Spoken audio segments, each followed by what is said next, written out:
All right, let's dive into some pretty deep philosophical waters today. Yeah, sounds exciting. We're going to be tackling selections from Descartes' sixth meditation. Oh, wow. You know, where he really grapples with, like, the nature of reality itself? The big questions. Yeah, exactly. Like, how can we be sure that the physical world, the stuff we see and touch every day, actually exists? Well, I think most people kind of take that for granted, right? Yeah, I mean, I see a table, I touch it, it's got to be real, right? Seems logical.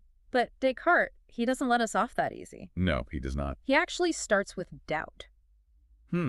Interesting. Doubt about the very senses that we rely on to tell us what's real. So like our sight, touch, taste, all of that. Exactly. He wants to build knowledge from the ground up. A firm foundation, yeah. And for him, that means we can't just assume that our senses are always giving us the truth. Makes sense. So I'm curious, how does he actually convince us to doubt something that feels so, I don't know, fundamental to our experience? Well, he points out all these situations where our senses can be tricked. Okay, like what? Give Quick- me an example. Think about those optical illusions, where two lines look like they're different lengths. Yeah. But then you measure them and they're actually identical. Oh, right. Or if you ever experienced that phantom limb sensation, Phantom limb. where you feel like something's happening in a limb that's not even there anymore. I'm not sure, actually. It can happen after an amputation, Oh, okay. or sometimes even just when your foot falls asleep. Oh, yeah. Like when your foot falls asleep and it feels huge even though it's obviously not actually bigger. Exactly.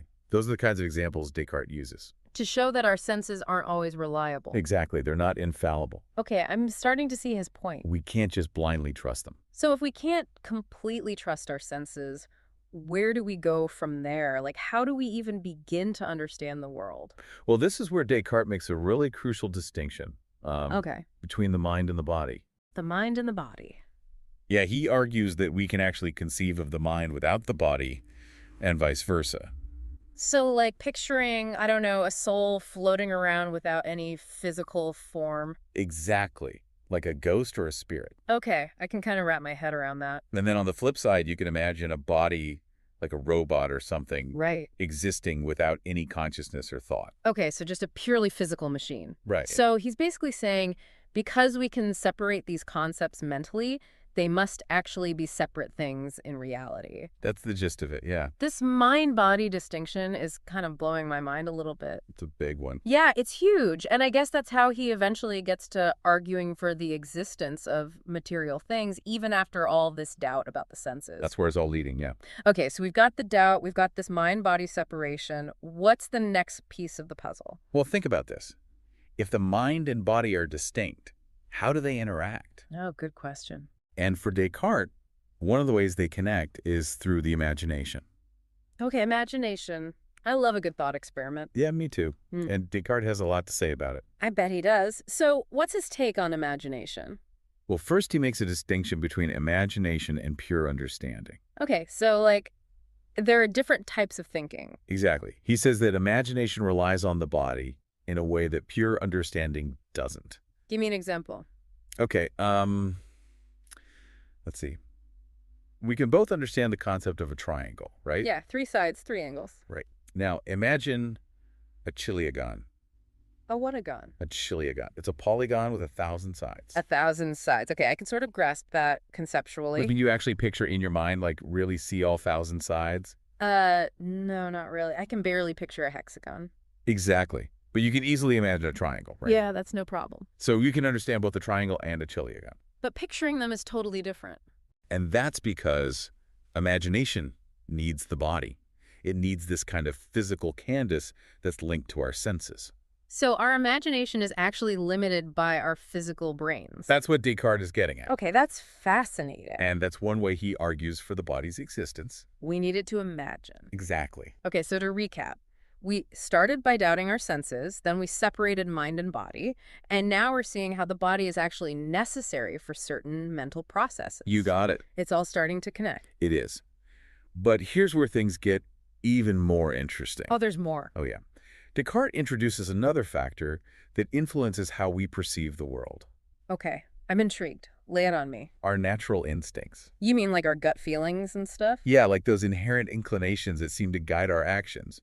Descartes calls this nature. Nature. It Okay. teaches us basic things, like seeking pleasure, avoiding pain. Do survival stuff. Exactly. But, and here's the twist, Oh, there's always a twist with Descartes. our instincts can be wrong. Wait, seriously? But they're supposed to keep us safe, right? They often do, but not always. He uses this really great analogy to explain it. Okay, I love a good analogy. Hit me. Imagine you're walking through a forest and you find a delicious-looking mushroom. Oh, yeah, I've been there.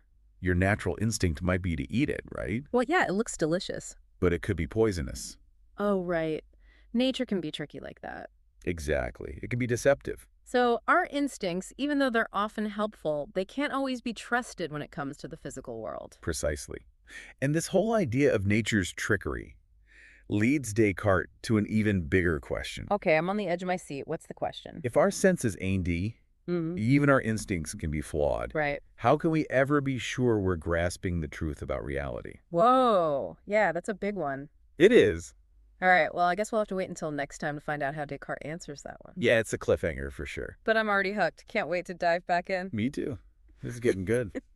Welcome back. All right, so last time we ended on a pretty big cliffhanger. Yeah, we did.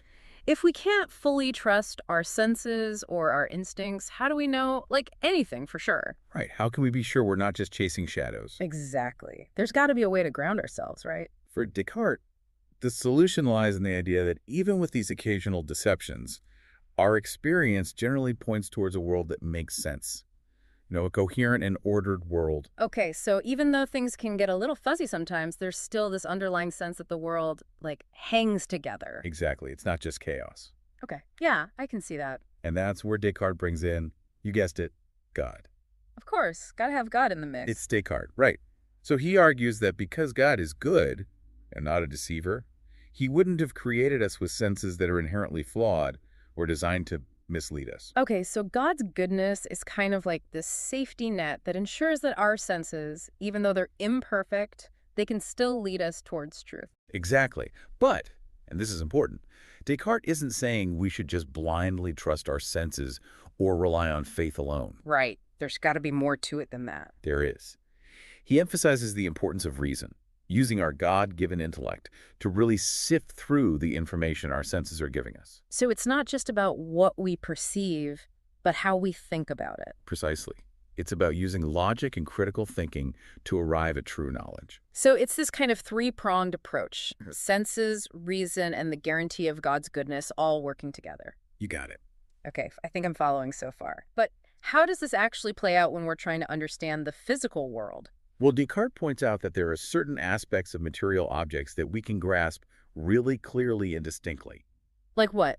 Give me an example. Think about the properties of things that can be measured, things that can be described mathematically. Okay, so like shape, size, extension. Exactly. Like, we can see that this table has 4 legs and a flat surface. Right. Pretty straightforward. Descartes calls these primary qualities. Primary qualities. And he argues that they're objective and real because we can conceive of them so clearly in our minds. And because, again, God wouldn't deceive us, these qualities must correspond to actual properties in the physical world. Okay, that makes sense for things like squares and circles. But what about things like color or sound or taste? Those seem a lot more subjective, right? That's a great point. And Descartes acknowledges this. He calls those secondary qualities. Secondary qualities. Yeah. And he argues that they're more dependent on our own subjective experience, not the object itself. So, like, the redness of an apple isn't actually in the apple itself. Right. It's more about how our minds perceive it. It's the way the apple reflects light, and then our brains interpret that as red. Exactly. So there's this interplay between the object and our perception. And that's super interesting. It seems like this whole distinction between primary and secondary qualities is how Descartes really tries to differentiate between, like, what's truly out there in the world and what's just our own experience of it.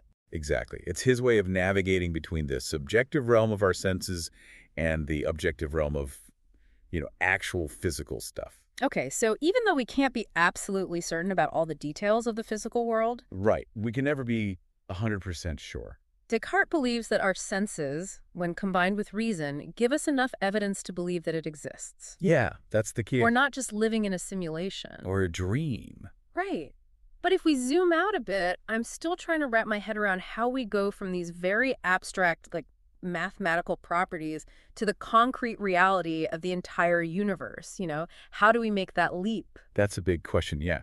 And one way Descartes tries to address it is by pointing out that even though our senses can be deceptive sometimes, they're generally pretty reliable Reliable in what sense? in giving us information about what's beneficial or harmful to our bodies. Okay. Like if I see a fire, I know not to touch it. Exactly. It's hot, it'll burn you.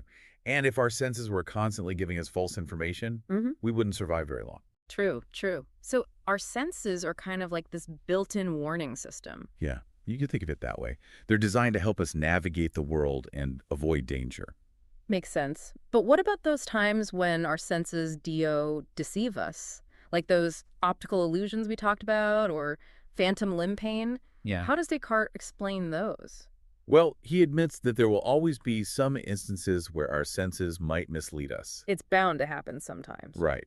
But he argues that these instances are rare and that we can usually correct for them How do we do that? by using reason, by comparing our experiences with others, by looking for inconsistencies. So it's about being cautious, not jumping to conclusions, but also not letting a few illusions totally derail our belief in the physical world. Exactly.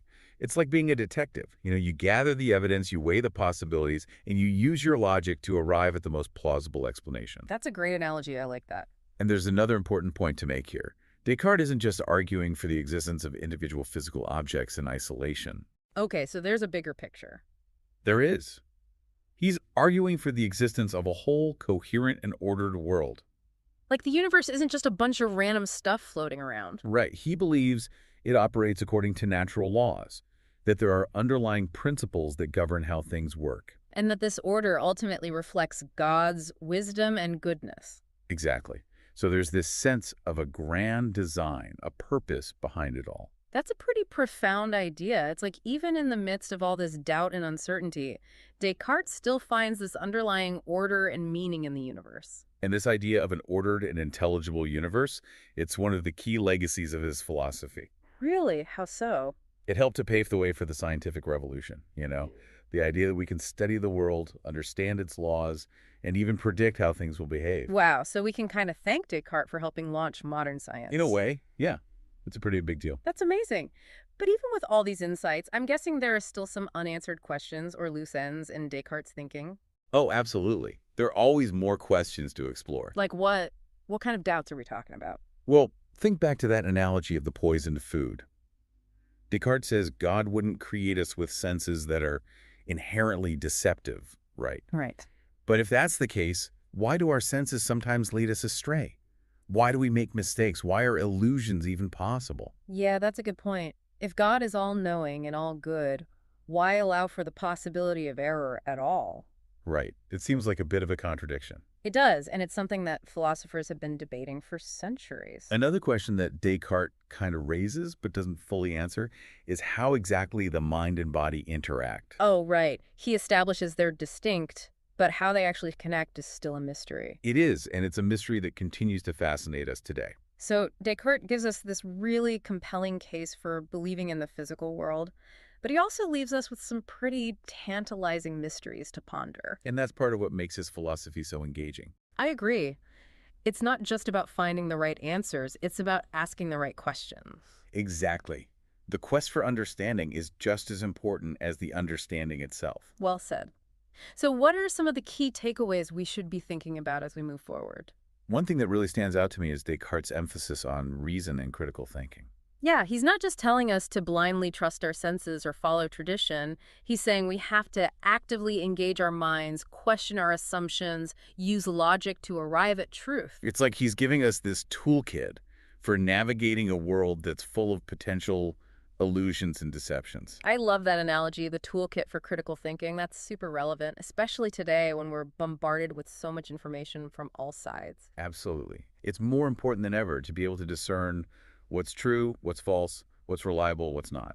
But I'm also wondering how much of his philosophy hinges on this idea of a benevolent God. Oh, that's the big question, isn't it? If we take God out of the equation, does the whole structure collapse? Can human reasons stand on its own 2 feet, even without a divine guarantee? Those are some heavy questions. I'm not sure I have the answers. And that's okay. Descartes isn't giving us all the answers on a silver platter. It's more about the journey than the destination. Exactly. It's the act of questioning, of doubting, of seeking deeper understanding. That's what really drives intellectual growth and discovery. Well, we've certainly done our fair share of questioning today. We've covered a lot of ground, from doubting our senses to the mind-body problem to the role of God in all of this. And along the way, I think we've gained some valuable insights into how we perceive the world, the power of reason, and the challenges of figuring out what we can really know for sure. My brain is definitely feeling a little full right now, but in a good way. It's like this deep dive has really stretched my thinking and given me a new appreciation for how complex these questions are. And that complexity is what makes it so fascinating. Absolutely. Yeah. So what's next? Where do we go from here? Well, for our listeners who want to keep exploring these ideas, I highly recommend checking out Descartes' sixth meditation for yourselves. Yeah, dive into the source material. You might be surprised by how relevant and thought-provoking it still is today. It's a real philosophical adventure. Yeah. And who knows, maybe it'll spark some lively debates at your next dinner party. Or maybe just some quiet reflection. Either way, it's time well spent. But for now, we'll wrap up this deep dive. Okay, sounds good. Just remember, the quest for knowledge never ends. So true. So keep those minds curious, keep asking those tough questions. Yeah, don't be afraid to challenge your assumptions. And join us next time for another fascinating plunge into the depths of ideas. Until then, happy exploring, everyone. We're back, and I'm still kind of stuck on that cliffhanger. Yeah, the big one? What happens to Descartes' argument, like if we take God out of the picture? Does the whole system, fall apart? Yeah, does it crumble? That's the million-dollar question. It is. And philosophers are still debating it today. Before we get into that, though, Sure. I wanted to circle back to something you mentioned earlier Okay. about how Descartes argued for this separation of mind and body. Right, the mind-body distinction. He didn't really explain how they interact, did he? That's true. He didn't fully explain it. So did he have any theories about that, like how they connect? Well, he did. Oh, he did. Okay. Remember how we talked about the pineal gland? Yeah, that tiny little thing in the brain. It's shaped like a pine cone. Yeah, it sounded kind of mysterious. Well, back then, nobody knew what it did. It just knew it was there. Right. So Descartes speculated that this might be the point where, the soul, the mind, Okay. actually interfaces with the physical body, Interesting. like a point of connection. Oh. He imagined it as this kind of control center. Like a command center. Yeah, where the immaterial mind could exert influence over the material body. So, like, the mind is the driver, the body is the car, and the pineal gland is the steering wheel. That's a great analogy. It's the thing that connects them. Yeah. Of course, now we know the pineal gland mainly regulates sleep and hormones. Science marches on. But for Descartes, it was this blank slate. A placeholder, almost. Yeah, where he could try to explain this mind-body connection. It's amazing how much our understanding can change over time. It is. But even if he was wrong about the pineal gland specifically, Right. his focus on the brain being this key player in the mind-body relationship, Yeah. that was really insightful. Way ahead of his time. Totally. But I want to go back to that tension we were talking about before. Okay. The tension between God's goodness Mhm. and the fact that, well, sometimes our senses deceive us. Yeah, like how can both of those things be true at the same time? Right. If God is all good and all-knowing, why would he create a world where illusions and errors are even possible? It feels like a paradox. It does, doesn't it? Eh. So Descartes tries to offer a few possible explanations. Okay, what does he say? One is that the error doesn't come from the senses themselves, Okay. but from the judgments we make based on those senses. So it's not that our eyes are lying to us, Right. it's that our minds are misinterpreting what we see. That's the idea. So it's like our senses provide the raw data, but it's up to our intellect to actually make sense of it. To interpret it, yeah. It's like that saying, it's not what you look at, it's what you see. Exactly. And Descartes believes we can minimize those errors Okay. by, training our minds to reason logically, Okay. to question our assumptions. Don't just take things at face value. Right. Think critically. That's good advice for any time period, but especially today, with so much information flying around. It's more important than ever to be discerning. To filter out the noise. Exactly. But this brings us back to that fundamental question. The big one. Does Descartes' whole system, his whole philosophy, rely on believing in God? If we remove that, what happens? Can we still trust our senses? Can we still trust our reason? Those are the tough questions. You really are. And maybe Descartes doesn't give us all the answers. Right, he leaves some things open. He does. But his real genius, I think, lies not just in the arguments he makes, but in the questions he provokes. He gets us thinking. Yeah, he pushes us to confront the limits of our knowledge, to think about the nature of reality, to never stop questioning. So it's about the journey as much as the destination. Exactly. It's about that constant striving to understand more, to dig deeper. And I think we've done a lot of digging today. We have? We started with doubting our senses. Right from the beginning. Then we dove into the mind-body problem, explored imagination, those natural instincts. And of course, the role of God in all of this. My brain is definitely full, but in a good way. It's been a real mind-bending experience. It has. And for those of you listening who want to keep going on this philosophical adventure, Keep exploring. I highly recommend checking out Descartes' Sixth Meditation for yourselves. Yeah, read the source material, grapple with the ideas firsthand. It's surprisingly relevant, even today. A timeless classic. But for now, we're going to wrap up this deep dive. Okay, sounds good. Just remember, the quest for knowledge never ends. It's an ongoing process. So keep those minds curious, keep asking those tough questions And join us next time. for another deep dive into the world of ideas. Until then, happy exploring, everyone.